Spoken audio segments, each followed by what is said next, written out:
और साथ साथ एक जो मेरी पर्सनल है सर, अभी मैं सुबह से प्रयास कर रहा था कि विनेश के लिए बोलूं, जब उसको डिस्क्वालीफाई किया गया, विनेश गया नहीं, लेकिन ऐसा लगा जैसे हमें चाकू घुसेड़ दिया गया।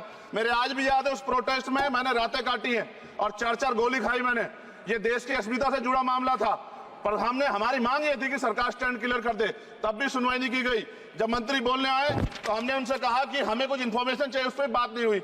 सवाल ये है सर, एक गोल्ड हमारे लिए आ रहा था और जब ये गोल्ड आता देश गौरवान्वित होता, और क्या व्यवस्था थी सर कि उसका वेट बढ़ गया, पता ही नहीं लगा सिस्टम के लोगों को। क्या बेवकूफी की गई है, ये सोचने का विषय है सर। ये बहुत महत्वपूर्ण, देश की बेटी का मामला है। ये हरियाणा की बेटी नहीं है सर, वो एक जात की बेटी नहीं है, वो हमारी बहन है, देश की बेटी है।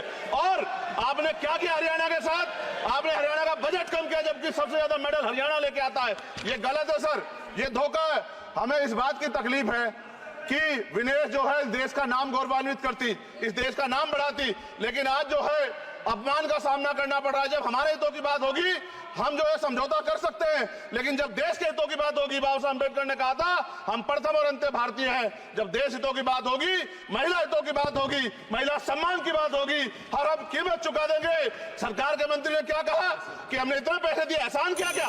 खैरात दी क्या आपने कोई? खत्म कर रहा हूं सर, खैरात दी क्या आपने कोई? इससे ज्यादा पैसे हम आपको दे देंगे, लेकिन आपको चाहिए था कि इस मामले को संभालते और देश का सम्मान बढ़ाते। आपने लापरवाही बरती, इसका खामियाजा हमें भुगतना पड़ा। मैं आपसे आग्रह करूंगा कि जब वो बेटी देश लौटे सर, जब वो बेटी देश लौटे, रुक जाओ प्लीज वाइंड अप प्लीज। जब वो बेटी देश लौटे, मैं आपसे आग्रह करूंगा कि स्पीकर सर यहां बुला के उसका सम्मान करें। हम सब लोग, वो देश की बेटी है सर, देश के लिए गोल्डन गर्ल है वो, उसका सम्मान यहां किया जाए सर, हमें चाहते हैं। बहुत बहुत धन्यवाद, आपने बात रखने का मौका दिया।